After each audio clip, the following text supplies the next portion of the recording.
გამარჯობა, ეთერშია ქრონიკა 14 საათზე, მე ჟურნალისტი ნათია სონღულაშვილი ვარ. მარტაკოსის აღიარებამ ოპოზიცია და მოკავშირე NGO-ები დაადუმა. რეპრესიები პროფესორების მიმართ საგამოძიებო კომისიამ კიდევ ერთი სხდომა გამართა.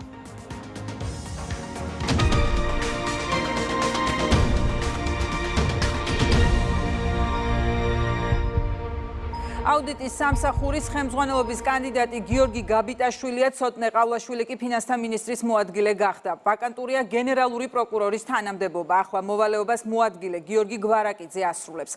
საპარლამენტო პროცედურებს ანა ბერძენიშვილი გაგვაცნობს. მას შემდეგ, რაც ყოფილ სახელმწიფო აუდიტორის გადადგომის შესახებ პარლამენტი ინფორმაციას ცნობად მიიღებს, ახალ კანდიდატს გიორგი გაბიტაშვილს საფინანსო საბიუჯეტო კომიტეტის სხდომაზე მოусმენენ, შემდეგ კი გაიმართება პლენარულ სხდომაზე კენჭისყრა. ახალი კანდიდატის არჩევას 76 დეპუტატის ხმა სჭირდება. საბიუჯეტო კონტროლის თვალსაზრისით სახელმწიფო აუდიტორს მნიშვნელოვანი როლი ენიჭება, სწორედ ამიტომ მმართველი გუნდის განცხადებით საჭირო იყო ისეთი გამოცდილი კადრი არჩევა, რომელსაც გამოცდილება ექნებოდა კორუფციასთან ბრძოლის წინააღმდეგ, სწორედ ამიტომ მათივე შეფასებით გიორგი გაბიტაშვილს მათი მხარდაჭერა ექნება. პარლამენტი მოусმენს გენერალური აუდიტორის კანდიდატს, ეს პროცედურა შემდეგი სახით იქნება. პირველ რიგში უნდა ცნობად მივიღოთ ყოფილი გენერალური აუდიტორის გადადგომა, ყავლაშვილის გადადგომა, შემდგომ უკვე იქნება საფინანსო საბიუჯეტო კომიტეტზე მოსმენა გენერალური აუდიტორის ახალი კანდიდატურის, შემდგომ ბიუროზე იქნება განხილვა ამ საკითხის და დაეწერება სესიას. ჩვენი გაცხადებული პოზიცია არის ის, რომ რამდენიმე წელიწადში, ახლო მომავალში საქართველო უნდა იყოს ტოპ 3 ქვეყანაში კორუფციის სიმცირის კუთხით. შესაბამისად, ამ უწყების გაძლიერებაც ამას ემსახურება და რა თქმა უნდა, ბატონი გაბიტაშვილიც აქ ითამაშებს ძალიან, ასე ვთქვათ, სერიოზულ როლს და ძალიან დიდ ცვლილს შეიტანს კორუფციასთან ბრძოლაში. ვირდებით საზოგადოებას, რომ 64 წელიწადში საქართველო შევა ტოპ 3 ქვეყანაში კორუფციის სიმცირის კუთხით. ყოფილი გენერალური აუდიტორი ცოტნე ყავლაშვილი ფინანსთა მინისტრის მოადგილის პოზიციაზე დაინიშნა, გიორგი გაბიტაშვილს კი პარლამენტის მომავალ პლენარულ სხდომაზე მოусმენს. პირდაპირ ეთერში ანა ბერძენიშვილი საუბრობდა. გიორგი გაბიტაშვილი პარლამენტის თავმჯდომარემ წარადგინა. გაბიტაშვილი წლების განმავლობაში მუშაობდა პროკურატურის და ფინანსთა სამინისტროს საგამოძიებო სისტემაში. 2013 წლიდან იკავებდა გენერალური პროკურორის მოადგილის თანამდებობას, ხოლო 2024 წლიდან იყო გენერალური პროკურორი.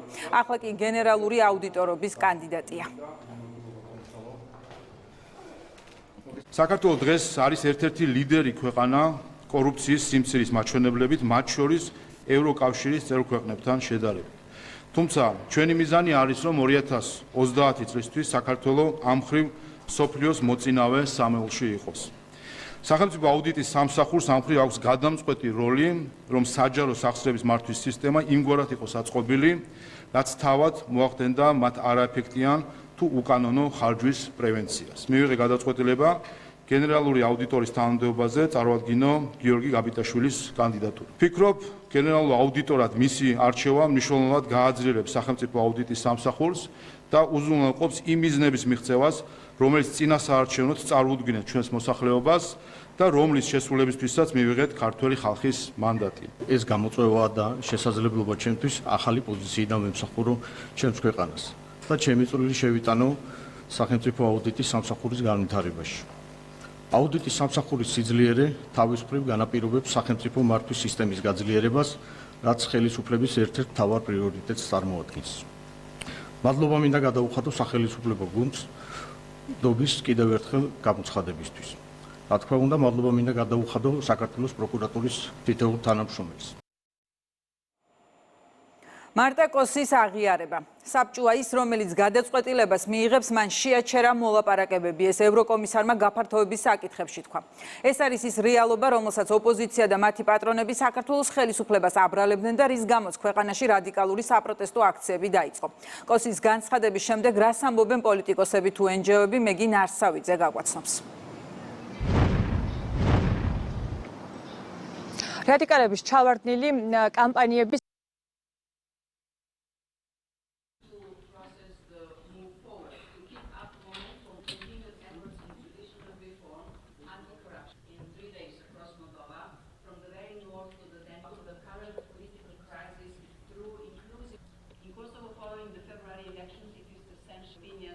ადრე თუ გვიან ყველაფერი ცხადიდან ნათელი ხდება. ჩვენ როდესაც პირდაპირ გვეუბნებოდნენ და ამას ოფიციალური თანამდებობის პირები ამბობდნენ, რომ ევროკავშირის გაფართოვება წარმოუდგენელია 2030 წლამდე, ხო? ჩვენ გამოვედით და ამაზე პირდაპირ ვისაუბრეთ. და მე გახსოვთ თუ რა პროცესები მოყვა ამ ყველაფერს. ამიტომ ვიღაცები ცდილობენ რომ ეს თავიანთი პოლიტიკური სპეკულაციებით რაღაცეები შეფუთონ, რაღაცეები ისე წარმოაჩინონ, როგორც თავიანთ პოლიტიკურ შეხედულებებს აწყოს, მაგრამ სიმართლე არის ერთი. ჩვენ რა თქმა უნდა ყველაფერს ვაკეთებდით და ვაკეთებთ, რომ მოხდეს ქვეყნის ევროინტეგრაცია, ეს საკმაოდ რთული პროცესია, მაგრამ რა თქმა უნდა პირველ რიგში გავითვალისწინებთ ჩვენს ქვეყანას და ამ ქვეყნის ინტერესს. თითქოს ირაკლი კობახიძის განცხადებამ შეაჩერა მოლაპარაკების სტადიაზე გადასვლა, რა თქმა უნდა ეს იყო აბსურდი. ჩვენ კარგად გვახსოვს ეს განცხადებები როგორ კეთდებოდა ბატონი პავლე ჰერჩინსკის მხრიდან. პირდაპირ მიაბეს ეს ყველაფერი ორკანოს. ჩვენ გუშინ ვიხილეთ ასევე ქალბატონი მარტაკოსის პირდაპირი აღიარება, როდესაც იგი რაღაცებს გვემუქრებოდა, პირდაპირ ესე შეგვიძლია დავათქვათ და იქ წამოწდა ისიც რომ საბჭოს გადაწყვეტილებით შეიძლება ბევრი პრობლემა შეუქმნა ჩვენ ქვეყანას, ვინაიდან საბჭოს გადაწყვეტილებითვე იქნა, ასე ვთქვათ, ევროინტეგრაციის პროცესი გაჩერებული და მოლაპარაკებების ფაზაზე არ გადასვლაც სწორედ მათი გადაწყვეტილებით იყო. ეს ყველაფერი ისევე ემსახურება შანტაჟს, როგორც ემსახურებოდა კანდიდატის სტატუსის გარშემო განვითარებული მოვლენები. ბოდიშ გიხდით ტექნიკური ხარვეზი იყო ჩვენ მოვისმინეთ შეფასებები მარტაკოსის განცხადებასთან დაკავშირებით და აღიარებაზე ოპოზიცია თუ NGO-ები კომენტარს არ აკეთებენ და ქრონიკის კითხვებს არ პასუხებენ. გავაგრძელებთ გამოშვებას, რათა იუკნევიჩიანეს ანგარიში საგარეო კომიტეტზე განიხილეს ბრიუსელში იმყოფებიან ეგრეთ წოდებული მდიდარი NGO-ები და აქტივისტები, ყველა ერთად კი ჰუმანიტარული მიზნებით მიხეილ სააკაშვილის გათავისუფლებას ითხოვენ. დოკუმენტი ვერც ამჯერად გასცდა ნაციონალურ მოძრაობას. ანგარიში მხარს უჭერს ახალ სამართლიან არჩევნებს, რეჟიმის დასანქცირებას, მოითხოვს პოლიტპატიმრების გათავისუფლებას და ევროკავშირის მხარდაჭერის გადახედვას. თქვენი აქ ევროპარლამენტის საგარეო საქმეთა კომიტეტში ყოფნა წარმოადგენს ძლიერ გზავნილს, რომ ქართველი ხალხი რჩება ერთგული ევროპული ღირებულებებისა. სურს გითხრათ, რომ თქვენ არ ხართ მარტო, ჩვენ თქვენს გვერდით ვართ და მადლობას გიხდით აქ ყოფნისთვის და ყველაფრისთვის, რასაც საქართველოსთვის აკეთებთ. ჩვენ უარყოფთ პროექტის მეხუთე პუნქტს, რომელიც ითხოვს პირად სანქციებს წინასწარი სასამართლო პროცესის გარეშე, რითაც არღვევს კანონის უზენაესობის ფუნდამენტურ პრინციპებს და ინდივიდუალურ უფლებებს. უფრო მეტიც, ოჯახის წევრების მიმართ ასეთი სანქციების გავრცელების მოწოდება წარმოადგენს კოლექტიური სასჯელის ფორმას, რაც როგორც ევროკავშირის ფუნდამენტური უფლებების სტანდარტების, ისე ასოციაციის საფუძველზე დანაშაული საერთაშორისო სამართლებრივი ნორმების აშკარად არღვევაა. ჩვენ უარყოფთ მერვე პუნქტს, რომელიც მოითხოვს საქართველოს დემოკრატიულად არჩეული მთავრობის არაღიარებას და სასურველი პოლიტიკური ფიგურის ცალმხრივად დანიშვნას, რაც წარმოადგენს გაეროს ქარტიის მიერ დაცული სუვერენული სახელმწიფოების შიდა საქმეებში ჩაურევლობის პრინციპის აშკარად არღვევას. ჩვენ უარყოფთ მეათე პუნქტს, რომელიც ცდილობს ევროკავშირის ერთსულოვნების მოთხოვნას გვერდი აუაროს საგარეო პოლიტიკის გადაწყვეტილებებთან დაკავშირებით, რითაც ძირს უთხრის თავად გაერთიანების იურიდიულ წესრიგს. რომ შევაჯამოთ, ჩვენ მტკიცედ უარყოფთ საქართველოს შესახებ 2023-24 წლების კომისიის მოხსენების პროექტს. ტექსტი არა მხოლოდ წარმოაჩენს აშკარა პოლიტიკურ ბიგერძოებას, ის ასევე შეიცავს რამდენიმე დებულებას, რომელიც სამართლებრივად და ინსტიტუციურად მიუღებელია ევროკავშირის საერთაშორისო სამართლის მიხედვით. ეს ყველაფერი შეფუთულია ლობიზმით და რეალურად ჩვეულებრივი კორუფცია არის და კიდევ ერთხელ ვიმეორებ, ამ რეზოლუციებს აქვს ჩალისფასი. ის ადამიანები ხა ვინც თქვენ ჩამოთვალეთ და დაასახელეთ, რომლებიც აგენტურას წარმოადგენენ ქვეყანაში, რა თქმა უნდა საზოგადოებას და ქვეყნის მოსახლეობის უმრავლესობას მათ მიმართ და მათ თანაგუნდელების მიმართ აქვს შესაბამისი დამოკიდებულება, ის დამოკიდებულება, რასაც ისინი იმსახურებენ. იმიტომ რომ როდესაც შენ ხარ აგენტი და ემსახურები უცხო ქვეყნის წარმომადგენლებს, ხავს პატრონები გარედან და მზად ხარ ყველა ნაბიჯი გადადგა, თუნდაც ქვეყნის წინააღმდეგ, შენი სახელმწიფოს წინააღმდეგ, რა თქმა უნდა, ასეთ ადამიანებს ყოველთვის საზოგადოების მხრიდან ექნება აბსოლუტურად სხვა დამოკიდებულება. იმასაც ვერ აღიქვავენ, რომ როდესაც ქართველი ხალხის სახელით სალაპარაკოდ ჩაყავთ ბატონი ბუღაძე, ბატონი ყორშია, ქალბატონი ლომჯერია და ქალბატონი დიგაური, ეს კონტრპროდუქტიული არის მათთვის. თითქოს ნაციონალური მოძრაობა იდგა ევროპის გზაზე და სააკაშვილი უნდა განთავისუფლდეს და დემოკრატიის შუქურა არის, ხო? ნუ მოდი ჩვენმა მოქალაქეებმა შეაფასონ მათი ეს პოზიცია, ხო? და ჩვენი მოქალაქეების აბსოლუტური უმრავლესობა, რა თქმა უნდა, ამას აბსურდად და ტყუილად, ასე ვთქვათ, აღიქვავს. ევრობიუროკრატების ძალიან დიდი ნაწილი არის დაინტერესებული ქვეყანაში ნაციონალური მოძრაობის, კოლექტიური ნაციონალური მოძრაობის ამ შემთხვევაში ხელისუფლებაში მობრუნებით, ვინაიდან ისინი მათ დავალებებს უსიტყვოდ ასრულებდნენ. ევრობარომეტრის კვლევით საქართველოში ევროკავშირისადმი ნდობა წლიურად 17%-ით 2024 წლის შემოდგომასთან შედარებით 9%-ით შემცირდა, გამოკითხულთა 51% კი ეროვნულ მთავრობას ენდობა. გამოკითხვა 27 მარტიდან 15 აპრილამდე ჩატარდა, სპეციალისტებმა 1011 რესპონდენტი გამოკითხეს. აკეთებს მაშინ, როდესაც სააკაშვილი დაგვისახეს ევროპულ საზომად რადიკალიზმი სამოქალაქო სტანდარტად, ომში ჩათრევას ცდილობდნენ, ეკონომიკის განადგურებას გვიქადდნენ, ცხადია, ამას რეაგირება მოყვება და ხალხი ამ ყველაფერს ხედავს, ხო? და ნამდვილად არ მიკვირს ის შედეგები, რაზეც ახლა თქვენ საუბრობთ. ჩვენ ყოველთვის ჩვენ საზოგადოებას, როდესაც ვესაუბრებით, ვყოფთ ევროკავშირს ცალკე და ევრობიუროკრატებს ცალკე, იქიდან გამომდინარე, რომ რაღაცა სკეპტიციზმი არ გავაჩინოთ თვითონ ევროკავშირის მიმართულებით. თუმცა ამ ევრობიუროკრატების ესეთი ქცევა, როდესაც იღებენ ესეთ აბსურდულ უაზრო რეზოლუციებს, სადაც ყოველთვის გვიწერენ, რომ სააკაშვილი არის დემოკრატიის შუქურა და თურმე იგი უნდა გავათავისუფლოთ. სადაც ისინი დელეგაციებზე აგზავნიან, რომლებიც შემდეგ სცენაზე ადიან და მაედანიზაციისკენ მოუწოდებენ ჩვენ საზოგადოებას. სადაც ერევიან ჩვენ შიდა საქმეებში მით უმეტეს წინასაარჩევნო კამპანიამ მთლიანად მათ ჩაუტარეს გარედან ჩვენს რადიკალურ ოპოზიციას, სადაც თვითონ ევროკავშირის თანხებით დაფინანსებული NGO-ების თანამშრომლები ეწევიან ფსევდოლიბერალურ ფაშიზმს საქართველოში, აღვივებენ შუღლს, აღვივებენ პოლარიზაციას. არის უამრავი მაგალითი ორმაგი და ასმაგი სტანდარტების, თურმე რაც არ შეიძლება საქართველოში, შეიძლება ევროკავშირში და ასე შემდეგ. ეს მათთვის კონტრპროდუქტიულია, ჩვენ ვფრთხილებდით ამასთან დაკავშირებით და დღესაც ძალიან კარგი იქნება თუ ამ კვლევას თავად ჩახედავენ და მიხვდებიან, რომ ესეთი მიდგომა საქართველოსთან მიმართებაში არ შეიძლება. პარლამენტის თავმჯდომარე 30 მაისს ევროკავშირის ელჩს კიდევ ერთი წერილი გაუგზავნა შალვა პაპუაშვილმა, დოკუმენტი გამოაქვეყნა და დაწერა, რომ ყურადღება გაამახვილა იმ შემაშფოთებელ მოცემულობაზე, როდესაც ევროკავშირის სახელი და დაფინანსება სიძულვილისთვის, ძალადობისა და პროპაგანდისთვის გამოიყენება. რამდენიმე დღის წინ განმეორებითი წერილით მიმართე საქართველოში ევროკავშირის ელჩს პაվել ჰერჩინსკის, სადაც კიდევ ერთხელ გამამახვილა ყურადღება იმ შემაშფოთებელ მოცემულობაზე, როდესაც ევროკავშირის სახელი და დაფინანსება სიძულვილის, ძალადობისა და პროპაგანდის მიზნებისთვის გამოიყენება. ევროკავშირის ელჩს საქართველოში ბატონ პაվել ჰერჩინსკის. მინდა გამოვხატო იმედგაცრუება იმის გამო, რომ საქართველოში ევროკავშირის მისიას საჯაროდ არ დაუგმია შეურაცხყოფების მიმდინარე კამპანია და აგრესიული თავდასხმები საქართველოს პარლამენტისა და მთავრობის წარმომადგენლებზე, იმ ინდივიდების მხრიდან, რომლებსაც ევროკავშირი და მისი წევრი ქვეყნები აფინანსებენ. სამწუხაროა, რომ ევროკავშირის მისიის უმოქმედობა ევროპული ღირებულებების წინააღმდეგ მოქმედი იმ პირებისა და ორგანიზაციების მიმართ, რომლებიც ევროკავშირის დაფინანსებას იღებენ, ქმნის იმგვარ გარემოს, რომელიც ნაყოფიერ ნიადაგს წარმოადგენს ზიზღის, ძალადობისა და პოლიტიკური პოლარიზაციისთვის. ღრმად იმედგამაცრუებელია, რომ საქართველოს ხელისუფლების მრავალჯერადი მოწოდების მიუხედავად, ჩემი ბოლო წერილის ჩათვლით, ევროკავშირის მისია თავს არიდებს ზიზღისა და ძალადობის გამოვლინებისგან დისტანცირებას, რომლებიც ევროკავშირის მიერ დაფინანსებული ჯგუფებისგან მომდინარეობს. როგორც ჩემს წინა წერილში აღვნიშნე, გამოცდილება გვიჩვენებს, რომ დამფინანსებლების მხრიდან მსგავსი ქცევის რეაგირების გარეშე დატოვება ამ ჯგუფებს აძლევს საშუალებას ევროკავშირის მისიის უმოქმედობა შემდგომი ძალადობრივი ქმედებებისთვის მწვანე შუქის ანთების ნიშნად მიიღონ.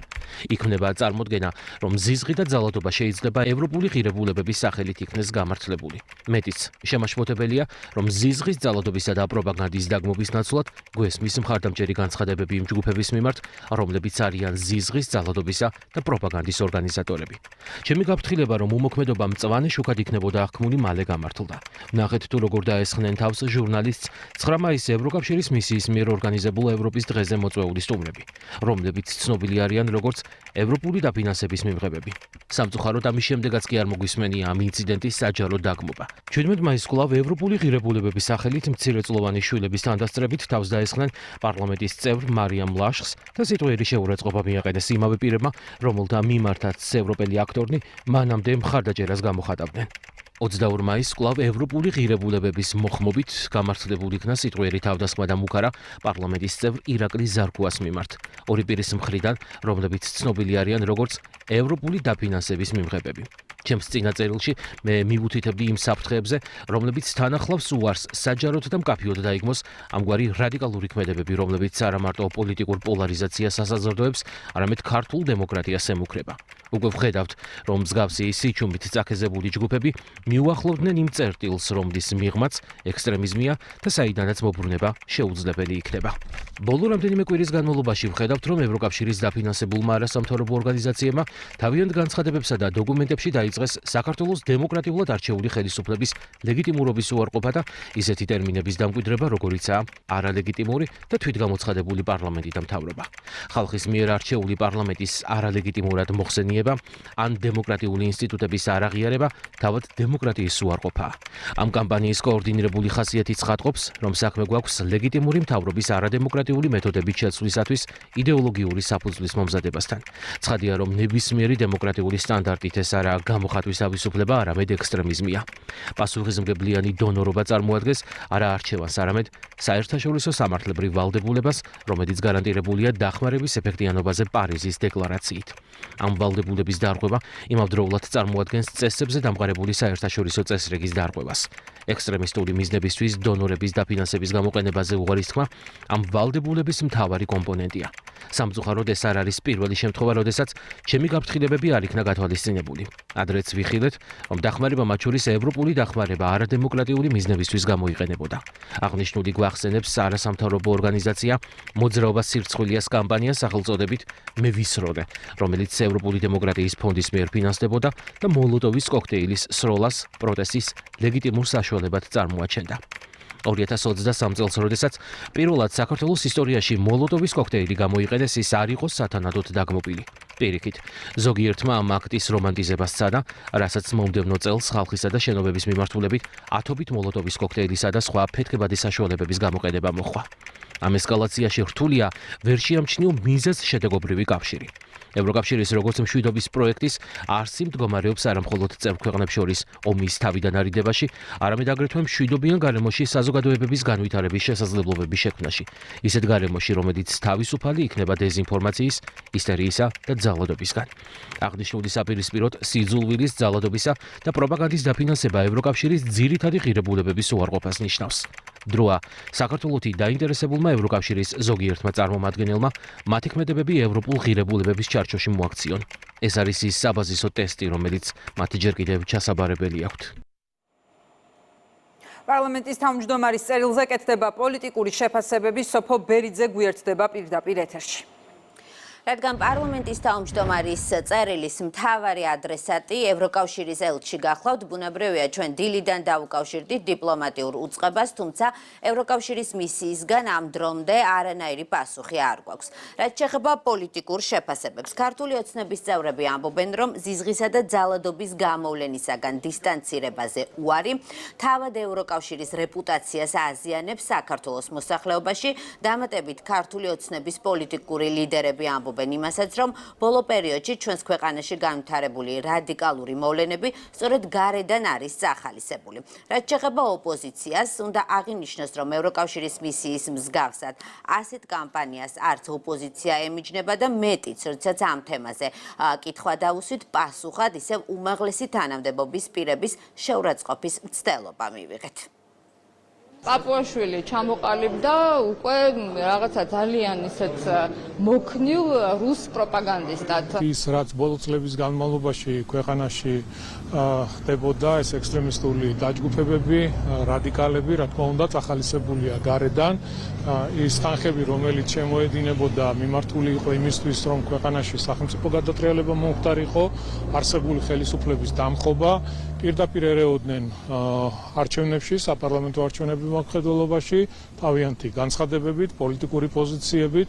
რა თქმა უნდა, ეს არის უდიდესი პრობლემა, ძალიან უხერხულია ევროპის ზოგიერთი წარმომადგენლის მხრიდან გაკეთებული პოლიტიკური შეფასებები, პოლიტიკური განცხადებები, რაც პირდაპირ მიუთითებს ქვეყნის შიდა პოლიტიკურ საქმეებში ჩარევას. რა თქმა უნდა, რეაგირება თუ არ ეხება ამასთან დაკავშირებით არც ევროკავშირის ელს, არც დიპლომატიურ კორპუსს, არც თვითონ ევროკავშირს, არც ფონდი იდის და ასე შემდეგ, ხო?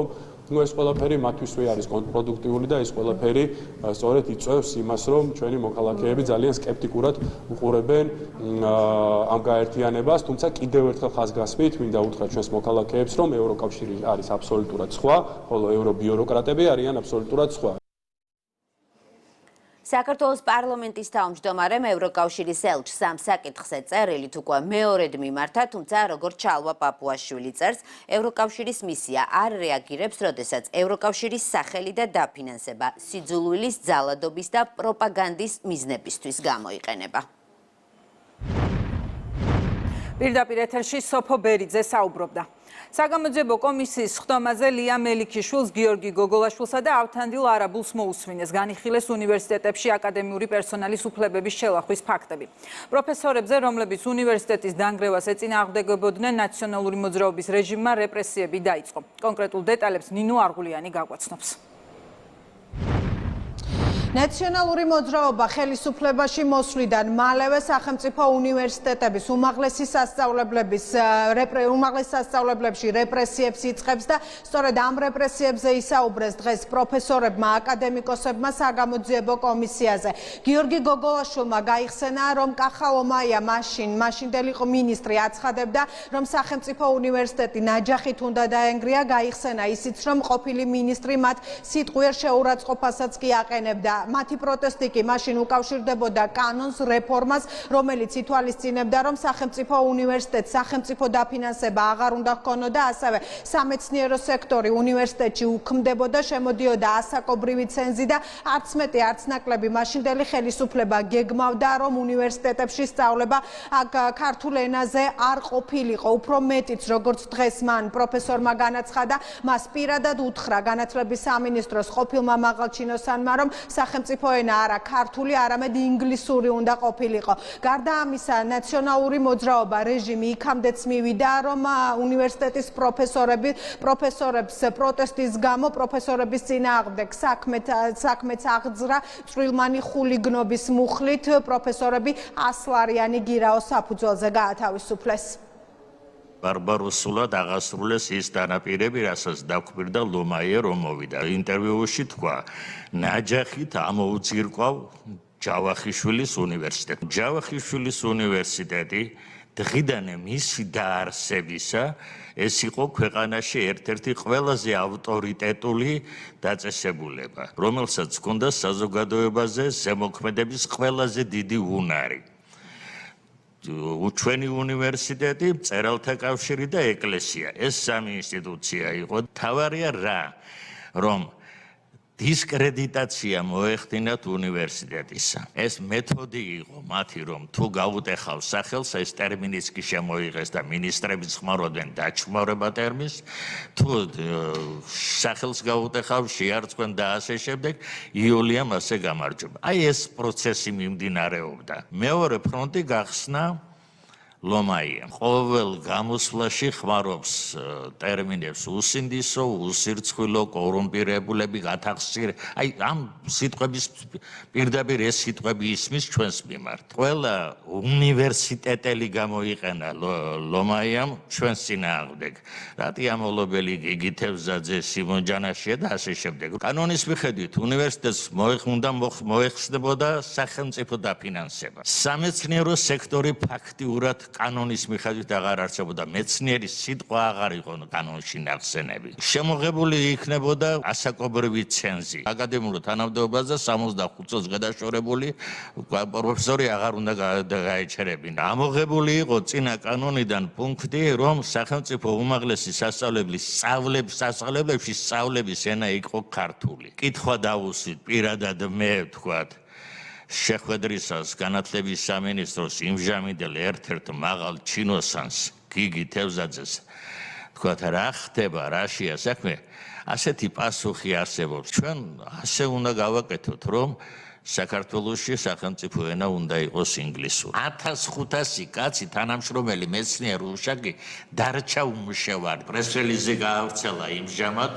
ლომაიამ რომ ესენი შეიჭრნენ იყვნენ გინებით რექტორს და ასე შემდეგ და ეს ადამიანები არ უნდა გავაყაროთ სტუდენტებს და გვედავებოდა რაზე რომ ჩვენ დღისით შევხვდით რექტორს ხუბოს და ვაგინებდით ლანძღავთ წვრილმანი ხულიგანი ასეთი კვალიფიკაციით ვახტანგ ტუსკია ფიზიკოსი იყო მან თხოვა ნუ გამიშვით უნივერსიტეტიდან ისევ რომ აი წვრილმანი მაინც ჩამოაშორეთ ჩემს ბრალდებასო და ხულიგნად მაინც გამიშვით წვრილმანი არა უთხრეს ეგრე რომ მოხდეს მაშინ სისხლის სამართლის დანაშაული იქნებაო და დავრჩით წვრილმანებად ასე იქიდან უყოლებ ჩვენ ვიცავდით სახელმწიფოს მტრებისგან საგამოძიებო კომისიას ეს უკვე აკადემიკოსმა ავთანდილ არაბულმა უთხრა, რომელიც ნაციონალურ მოძრაობას პოლიტიკურ დევნაში და უმაღლესი სასწავლებლების ნგრევაში ადანაშაულებს. ჩვენ ვიცავდით სახელმწიფოს მტრებისგან. ისინი არღვევდნენ კანონს, მათ შორის საკუთარ თავისივე მიღებულ კანონს, ჩვენ წავედით კანონის დაცვის გზით. თქვენ დამარცხდით და შეეგუეთ ამას. ამას გავუდმებით, გვაგონებდნენ ჩვენ მოგვერივნენ, ჩვენ არ დავმარცხებულ ვართ. ერთ შემთხვევაში ვიქნებოდით დამარცხებულები, თუ ის ეგრეთ წოდებული რეფორმა, რომელიც მათ წამოიწყეს და განახორციელეს, იქნებოდა წარმატებული, გამარჯვებული და დღეს ჩვენ ვაღიარებდით, რომ მივიღეთ სკოლაში, საგანმანათლებლო სფეროში, უნივერსიტეტებში, უმაღლეს სასწავლებელში და მეცნიერების სფეროში მივიღეთ აყვავება. დღეს ეს შეხვედრაც დასტურია იმის, რომ ჩვენმა მაშინდელმა პროტესტმა სწორმა გაიმარჯვა ეს ყველაფერი, რომელსაც ერქვა უმაღლესი განათლების საგანმანათლებლო რეფორმა. ეს იყო დამიზნებული პირდაპირ უნივერსიტეტზე. მხოლოდ უნივერსიტეტში მოხდა ფაკულტეტების აი ასეთი სრულიად განუკითხავი გაერთიანება. 22 ფაკულტეტიდან მივიღეთ 6 ფაკულტეტი. მხოლოდ უნივერსიტეტში მოხდა კათედრების გაუქმება. ის კაბინეტები იყო უკვე ისტორიული მემკვიდრეობა. შოთა რუსთაველის კაბინეტი, ილიას კაბინეტი, ვაჟას კაბინეტი, გალაქტიონის კაბინეტი, ივანე ჯავახიშვილის კაბინეტი, მუზეუმები იყო. გაუქმება იყო ძალიან დიდი დანაშაული ისტორიის წინაშე. არა მხოლოდ გაუქმდა კი არა, გამოყარეს ეს ყველაფერი. მე დიდი სახალხო მეჭირა ხელში, როდესაც სამართლოში მივედით. მიმქონდა განმარტებითი ლექსიკონის მასალები, რომ ჩამსვამდნენ, რომ სამუშაო არ გაცდენილი. ჩვენ ფიზიკური ძალადობაც მივიღეთ ჩვენს თავზე. რეჟიმის მიერ. კამპანია ჩვენი რეპუტაციის შემლახველი. მთელი იმ რეჟიმის არსებობის განმავლობაში.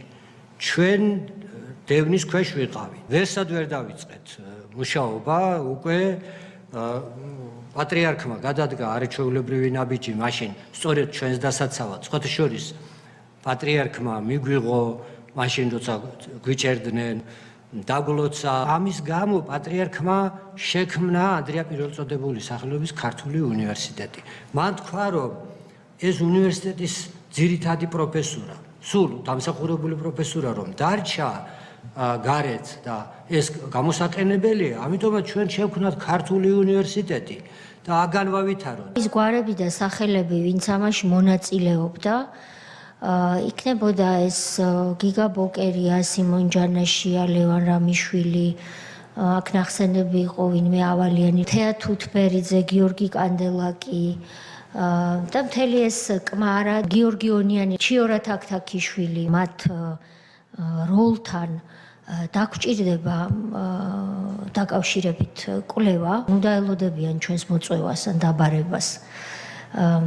გასაგებია რომ ჩვენ რომ ვიბარებთ იმალებიან. მარტივია ალბათ რომ ქალ ან კაც მეცნიერს დაეტაკო და გამოაძევო რექტორის კაბინეტიდან, მაგრამ აქ მოსვლა როგორც ჩანს გაცილებით უფრო რთულია და მამაცობას საჭიროებს. მანამ სანამ ჩვენ დავიბარებთ, შეუძლიათ თავადაც მობრძანდნენ, მოусმენთ თუ უკვე არ არიან ქვეყნიდან ზოგიერთი მათგანი გაქცეული. როგორ ანგრევდა სააკაშვილის ხელისუფლება უმაღლეს სასწავლებლებს? ეს იყო მთავარი თემა, რაზეც დღეს საგამოძიებო კომისიამ 3 პირი გამოკითხა. ეს ნინო არღულიანი იყო. პროკურატურამ ცოტნე გამსახურდიას მიმართ ჩადენილი სამსახურებრივი უფლებამოსილების გადამეტების და სამსახურებრივი სიყალბის ფაქტზე სასჯელ აღსრულების დეპარტამენტის თავმჯდომარის ყოფილ მოადგილეს გაგა მკურნალიძეს და ნომერ მე-18 სამკურნალო დაწესებულების ყოფილ დირექტორს გიორგი ბუთლიაშვილს ბრალდება წარუდგინა. საუბარია 2009-10 წლების მოვლენებზე. დაწესებულებაში ყოფნისას ცოტნე გამსახურდიამ შეიტყო, რომ სასჯელ აღსრულების სისტემაში სისტემატური ადგილი ჰქონდა პატიმართა ცემა-წამების ფაქტებს. შესაბამისად, მან მიმართა პროტესტის უკიდურეს ზომას და საკუთარი და სხვა მსჯავრდებულთა უფლებების დასაცავად დაიწყო შიმშილობა. მოფიქრებული იქნა გეგმა თითქოს და კონტროლიორს უნდა მოეხდინა პატაკის შედგენა, კალპატაკზეა საუბარი, სადაც აღწერდა ის ფაქტებს, რომ გარკვეული გასამჯელოს სანაცვლოდ მას გამსახურდია სთავაზობდა პატიმართა ცემა-წამების ფაქტებზე ინფორმაციის მიწოდებას. თუმცა რეალურად ასეთ ადგილი არ ქონია, გამსახურდია ცდილობდა მხოლოდ არსებული ვითარების შესახებ წერილების გატანებას კონტროლიორისათვის. და აი ამ ქმედებისათვის გამსახურდია თითქოს და მას პირდებოდა 1000 ლარის გასამჯელოს გადაცემას. ამის შემდეგ კონტროლიორი არ დათანხმდა, უნდა ითქვას სიმართლე, დაგეგმილ, ასე ვთქვათ, პროვოკაციაში მონაწილეობას, თუმცა მასზე განხორციელდა ზეწოლა და მუქარა. წერილების გადანებას დათანხმდა კონტროლიორი და ერთ-ერთ წერილში გამსახურდია წერდა, რომ წერილის მიმტანისთვის გადაეცათ საჩუქრის სახით, დახმარების სახით 500 ლარი. გამსახურდიას ქმედება შეირაცხა თითქოს და ეს იყო ქრთამის მიცემის ფაქტი, რაზედაც ბრალდებაც წარედგინა. მტკიცებულებები მას შემდეგ დაიწყო შეგროვება, რაც ახალი გამოძიება დაიწყო, რაც ცოტნე გამსახურდიამ შემოიტანა განცხადება და მისი განცხადების საფუძველზე ხელახალი გამოძიება დაიწყო ქრთამის მიცემის ფაქტს. ეთერში რეკლამის შემდეგ რამდენიმე წუთში დავბრუნდებით.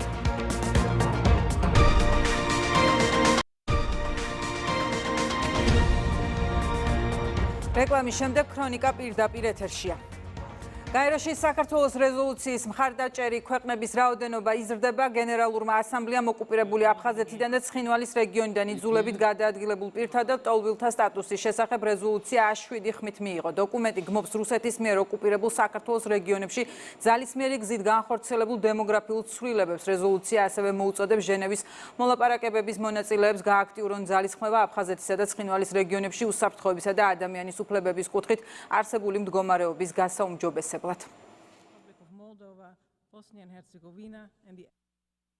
ჩვენ კანადა, ავსტრალია და ახალი ზელანდია უპირობოდ უჭერთ მხარს საქართველოს დამოუკიდებლობას, სუვერენიტეტსა და ტერიტორიულ მთლიანობას მის საერთაშორისო და აღიარებულ საზღვრებში. პასუხისგებლობას ვაკისრებთ რუსეთს საქართველოს ტერიტორიაზე არასტაბილურობის შექმნაში. რუსეთი მუდმივად ახორციელებს აგრესიულ ქმედებებს თავისი მეზობლების წინააღმდეგ. ღრმა შეშფოთებას გამოთქვამთ 2008 წლის საომარი ოპერაციის შემდეგ იძულებითი და ხანგრძლივი გადაადგილების შედეგად ადამიანებისთვის მიყენებული ტანჯვის გამო. აუცილებელია ძალისხმევის გაწევა მდგრადი მშვიდობის დასამყარებლად. საქართველოს სუვერენულ სახელმწიფოში რუსეთის ფედერაციის შეჭრიდან 17 წლის შემდეგ ჩვენ კვლავ ღრმად შეშფოთებულნი ვართ სამხრეთ ოსეთსა და აფხაზეთში რუსეთის ყოფნით.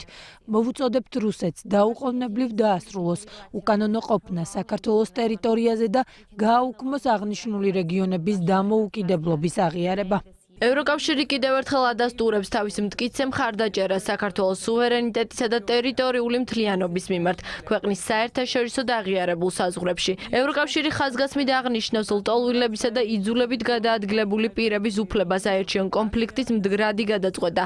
საქართველოსთვის რა თქმა უნდა ძალიან მნიშვნელოვანია იძულებით გადაადგილებულ პირთა სახლებში დაბრუნების საკითხი, ის საკითხი, რომელიც საერთაშორისო ორგანიზაციების დღის წესრიგში მუდმივად დგას ქართული მხრიდან და რა თქმა უნდა ეს რეზოლუციაც არის ერთ-ერთი საუკეთესო საშუალება იმისათვის, რომ რაც შეიძლება ფართო საზოგადოებას, საერთაშორისო საზოგადოებას გავამახვილებინოთ ყურადღება საქართველოს საკითხზე. ეს მხარდაჭერა, რაც დღეს მოიპოვა საქართველომ, რა თქმა უნდა, არის ქართული დიპლომატიის ძალიან დიდი მუშაობის და ძალისხმევის შედეგი, ძალიან დიდი გამარჯვება.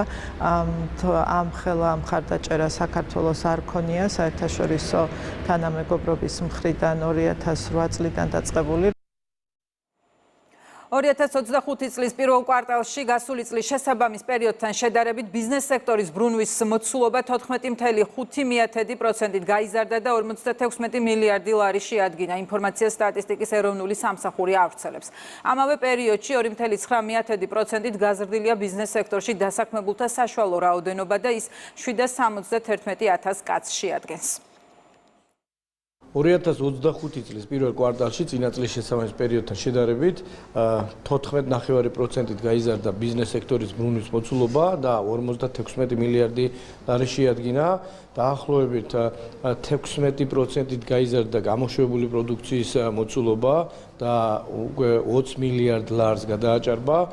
ბიზნეს სექტორში 2025 წლის პირველი კვარტლის მონაცემებით დასაქმებული იყო 771,000 კაცი, რაც დაახლოებით 3%-ით აღემატება წინა წლის შესაბამის პერიოდის მაჩვენებელს.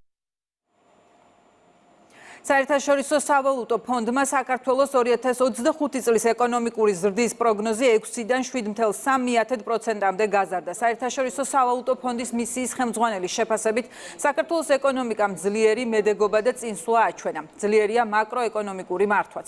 მისი თქმით, საქართველოს აქვს ძლიერი პოზიცია განაგრძოს ეკონომიკური ზრდა. საერთაშორისო სავალუტო ფონდის მისიის დასრულებასთან დაკავშირებით მისიის ხელმძღვანელის, სების პრეზიდენტისა და ფინანსთა მინისტრის ერთობლივი ბრიფინგი გაიმართა. საქართველოს ეკონომიკამ გამოავლინა შთამბეჭდავი მედეგობა ადგილობრივი და გლობალური გაურკვევლობების მიუხედავად. რეალური მთლიანი შიდა პროდუქტი 2024 წელს გაიზარდა 9.4%-ით, რაც ძლიერი მოხმარების, ტურიზმისა და IT და ტრანსპორტის სექტორის გაფართოების დამსახურებაა. 2025 წელს პროგნოზირებთ, რომ ზრდა შეადგენს 7.2%-ს, რაც ასევე გაზრდილი მაჩვენებელია, რადგან აქამდე 6%-ს პროგნოზირებდით. რაც შეეხება ინფლაციას, სამიზნე ნიშნულთან ახლოს შენარჩუნდა. ფისკალური კუთხით ძლიერი აქტივობა ფიქსირდება. 2025 წელს გვაქვს მოლოდინი, რომ დეფიციტი საშუალო დონეზე შენარჩუნდება. ხედავთ, რომ მიმდინარე წლის 4 თვის განმავლობაში ძლიერი ეკონომიკური აქტივობა ფიქსირდება. საქართველოში ძლიერი ეკონომიკური პროგრესია უკვე წლების განმავლობაში, ისე როგორც მნიშვნელოვნად გაუმჯობესდა მთლიანი შიდა პროდუქტი ერთ სულ მოსახლეზე. რაც შეეხება მონეტარულ პოლიტიკას, საბანკო სისტემა ინარჩუნებს სიჯანსაღეს მაღალი ხარისხითა და ძლიერი კაპიტალითა და აქტივებით. საბოლოო ჯამში საქართველოს ეკონომიკამ ძლიერი ზრდა და მედეგობა გამოავლინა. მას აქვს უნარი, რომ გააძლიეროს პროგრესი და მოახდინოს რეაგირება გამოწვევებზე.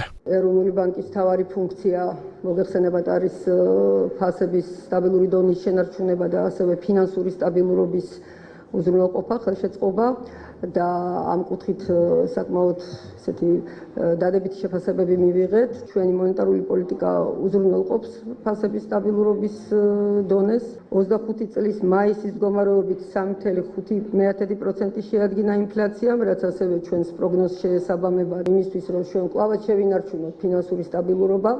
ჩვენი პოლიტიკა უნდა ემსახურებოდეს სხვადასხვა რისკის მიტიგაციას, სხვადასხვა რისკის ნეიტრალიზაციას. ერთ-ერთი ასეთი რისკი არის დაუცველი, ეგრეთ წოდებული არაჰეჯირებული სესხები და ჩვენ იმისთვის, რომ შევამციროთ სავალუტო ბაზარზე რყევების რისკი და მისი ზემოქმედება ჩვენს მოსახლეობაზე, ჩვენს საფინანსო ბაზარზე, ვაგრძელებთ თანმიმდევრულ ლარიზაციის პოლიტიკას. ეკონომიკური ზრდასთან მიმართებაში წინა შეფასებასთან შედარებით, რომელიც იყო 6% გაიზარდა 7.2%-მდე. ასევე საბიუჯეტო დეფიციტთან მიმართებაში, რომელიც გვაქვს დაახლოებით 2.4-2.5%-ის პარგლებში, ჩვენი პროგნოზით და ფონდის პროგნოზით ამ ნაწილში სრულად თანხვედრაშია და ასევე ვალთან მიმართებაში, მთავრობის ვალთან მიმართებაში, რომელიც იცით, რომ გასულ წელს 36%-მდე შემცირდა, ვალის ეს დონე ქვეყანა შეინარჩუნებს და უფრო მეტად კლების, ესე ვთქვათ, ტენდენცია იქნება. ბუფერები და ის, ესე ვთქვათ, ფისკალური პოზიცია, რომელიც დღეს საქართველოს აქვს, იმ დიდი გაურკვევლობის პირობებში, მსოფლიო ეკონომიკაში, რომელსაც დღეს ვხედავთ, საქართველო ამ პროცესს ხვდება ძალიან მომზადებული. ცხოვრების ჯანსაღი წესის ხელშეწყობისთვის მერია საზაფხულო პროგრამებში მონაწილეთა რაოდენობას ზრდის. წელს 6000-მდე ახალგაზრდას აქვს შესაძლებლობა ჩაერთოს სპორტულ აქტივობებში. პროგრამით სარგებლობა უფასოა. პროგრამის პარკლებში ახალგაზრდებს შესაძლებლობა ექნებათ ჩაერთონ ისეთ სპორტულ აქტივობებში, როგორიცაა ჩოგბურთი, პადელი, ბოულინგი, ჯომარდობა, აგრეთვე ლაშქრობები თბილისის გარშემო და საქართველოს დაცულ ტერიტორიებში. ახორციელდება 20-მდე თემატური ახალგაზრდული ბანაკი, მათ შორის ხელოვნური ინტელექტის, რობოტიკის, კინო და თეატრალური ხელოვნების, ინგლისური ენის, ინტელექტუალური საკუთრების, ინფორმაციული ტექნოლოგიებისა და სხვა მიმართულებების ადგილობრივი ბანაკების გარდა იგეგმება საერთაშორისო ბანაკები, ფრანგი და შვედი ახალგაზრდების ჩართულობით.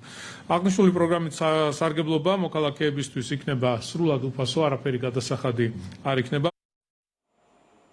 წყნეთის გზატკეცილზე ფერდის გამაგრებისა და საავტომობილო გზის მოწყობის სამუშაო დასრულდა, ტერიტორიაზე გადაადგილება უსაფრთხო და კომფორტული გახდა. განხორციელდა გზის სავალი ნაწილის სრული რეაბილიტაცია.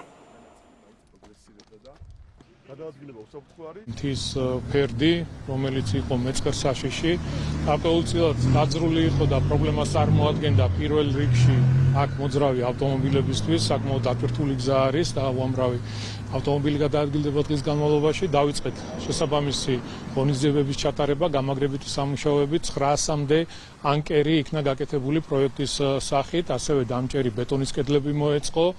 შესაბამისით ბადით დაიფარა აღნიშნული ფერდი, რომელიც შემდეგში ბუნებრივად გამწვანდება და წამოვა ბალახი. იანვარში დავიწყეთ ჩვენ სამუშაოები, დღეს სრულად დავასრულეთ ყველაფერი, ეს ფერდი დასტაბილურდა და უსაფრთხო გახდა გადაადგილება. ამასთან ერთად პარალელურად გზის 500 მეტრიან მონაკვეთზე ახალი ასფალტის საფარი დაიგო, ვინაიდან დაზიანებული იყო და დღეს შეიძლება ითქვას, რომ სრულად უსაფრთხოა გადაადგილება და უფრო კომფორტულია, ვიდრე აქამდე იყო.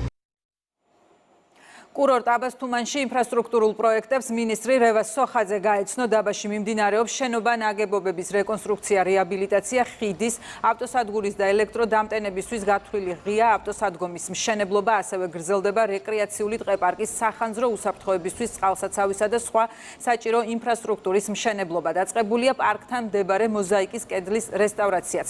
გრძელდება ბაღდათი აბასთუმნის გზის სრული რეაბილიტაცია და აბასთუმნის შემოვლითი გზის მშენებლობა.